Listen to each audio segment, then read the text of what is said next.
অর্থাৎ কালোজিরা আল্লাহ সুবহানাহু ওয়া তাআলা এর ভেতরে মৃত্যু ছাড়া পৃথিবীর অন্য সকল রোগের প্রতিষেধক রেখেছেন, সকল রোগের ঔষধ রেখেছেন, চিকিৎসা রেখেছেন। অর্থাৎ কালোজিরাকে যদি কেউ গ্রহণ করেন, খান, সেটা সরাসরি খাওয়া হতে পারে, তেল করে খাওয়া হতে পারে, পান করা হতে পারে, অথবা ভর্তা বানিয়ে খাওয়া হতে পারে। যেভাবেই হোক না কেন কালোজিরা যদি কেউ খান বা গ্রহণ করেন, আল্লাহ সুবহানাহু ওয়া তাআলা তাকে এর মাধ্যমে সকল রোগ থেকে চিকিৎসা বা আরোগ্য লাভের তৌফিক নসিব করেন। অতএব কালোজিরা এর ভিতরে সর্বরোগের ঔষধ রয়েছে, নিয়মিত এটাকে খাওয়া দরকার এবং এটাকে নিয়মিত নিজের জন্য গ্রহণ করা দরকার। দ্বিতীয়ত যে চিকিৎসার কথা তিনি বলেছেন তা হলো মধু।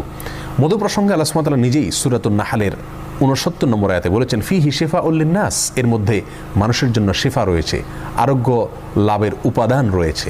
নবী আলাইহিস সালাম নিজে মধু পছন্দ করতেন, যেমনিভাবে বুখারী মুসলিম বর্ণনা করেছেন।